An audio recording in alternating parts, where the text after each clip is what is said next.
સુરતના મોટા વરાછાનો બિલ્ડર અશ્વિન ચોવટિયાએ અમદાવાદ ખાતે જઈ આપઘાતનો પ્રયાસ કર્યો હતો, જેમ અમદાવાદના સોલા પોલીસ મથકમાં 0 નંબરે ફરિયાદ નોંધાયા બાદ આ ફરિયાદ સુરતના સરથાણા પોલીસ મથકમાં ટ્રાન્સફર કરાઈ હોય.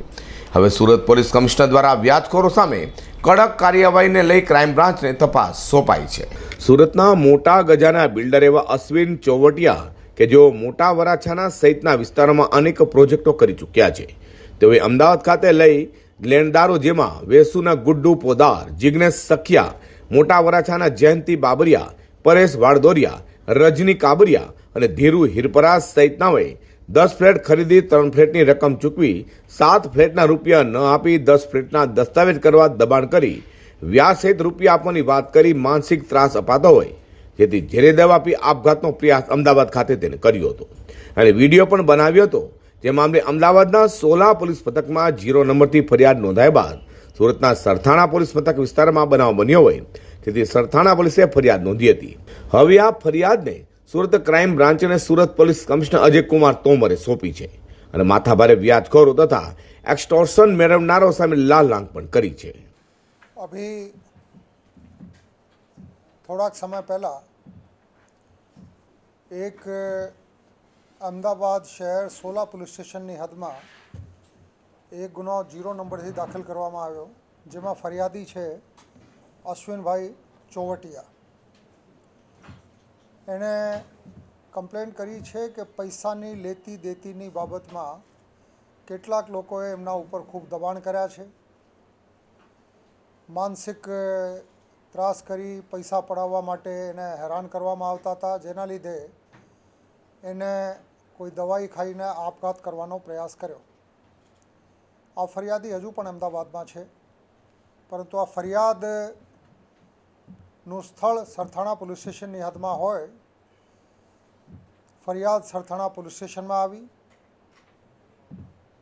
સરથાણા પોલીસ સ્ટેશનમાં ગુના રજિસ્ટર કરવામાં આવ્યો અને આના પછી ક્રાઇમ બ્રાન્ચના ડીસીપી રૂપલ સોલંકીની આગેવાની હેઠળ એક એસઆઈટીની રચના કરવામાં આવી, જેમાં ક્રાઇમ બ્રાન્ચના પીઆઈ લલિત વાગડિયા અને એની સાથે ટીમ છે. ડીસીપી અને એસીપી બંને આ ટીમની સાથે કામ કરશે, માર્ગદર્શન આપશે. આ ફરિયાદમાં જે વિગતો જણાવવામાં આવી છે આ પ્રમાણે કેટલાક ફ્લેટ જેના માટે ડાયરી થકી લેતી દેતી થયેલ છે. હવે ભારતના કાયદા પ્રમાણે કોઈ ડાયરીમાં કોઈ લખીને કોઈ કહીને આપે, આ લોકોની વ્યક્તિગત કોઈ સમજણ હોઈ શકે, આનાથી કોઈ ટ્રાન્સફર ઓફ પ્રોપર્ટી થતું નથી. તો આ તમામ બાબતોની વિગતવાર ચકાસણી પોલીસ દ્વારા કરવામાં આવશે. જે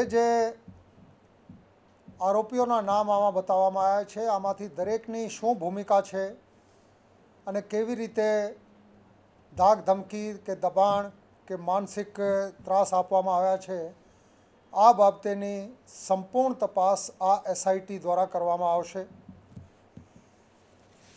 કેમ કે ફરિયાદી હજુ અમદાવાદ ખાતે છે, એના વિગતવારના નિવેદન નોંધવા માટે એક અધિકારી અને એની સાથે ટીમ અમદાવાદ જવા માટે રવાના કરવામાં આવી છે. બાકી જે લોકોના નામ છે આ તમામને નોટિસ મોકલવામાં આવી છે, જેથી આ લોકોની પૂછપરછ હાથ ધરી શકાય. ટેકનિકલ રીતે પણ જે કંઈ પુરાવા મળશે આ ક્રાઇમ બ્રાન્ચની જે એસઆઈટી છે આ તમામ બાબતો આવરીને આ તપાસ ઝડપમાં ઝડપી પૂરી કરીને રિપોર્ટ કરશે. પણ એક વસ્તુ એકદમ સ્પષ્ટ છે કે આમાં કોઈ પણ વ્યક્તિની કોઈ ગુનાહિત સંડોવણી હશે તો એને છોડવામાં આવશે નહીં. એકબીજાની સાથે વ્યાપારિક વ્યવહારમાં કોઈ પણ પ્રકારની ધાક ધમકી, કોઈ પણ પ્રકારની બ્રીચ ઓફ ટ્રસ્ટ એટલે વિશ્વાસઘાત અથવા ચીટિંગ કરનાર કોઈ પણ આરોપી વિરુદ્ધમાં અમારી પાસે કોઈ અરજી કે ફરિયાદ કરવામાં આવશે તો પોલીસ તાત્કાલિક મદદરૂપ થશે. તો એવી તકલીફ કોઈને પણ હોય તો પોલીસમાં આવીને જાણ કરી શકે. આ ફરિયાદીએ સુરત સિટી પોલીસમાં આ બાબતે ક્યારે પણ કોઈ અરજી કે ફરિયાદ કોઈ પોલીસ સ્ટેશનમાં કે કોઈ અધિકારીને મળીને અત્યાર સુધી કરેલ નથી. એવી અમારી ચકાસણીમાં બાબત ધ્યાનમાં આવેલ છે.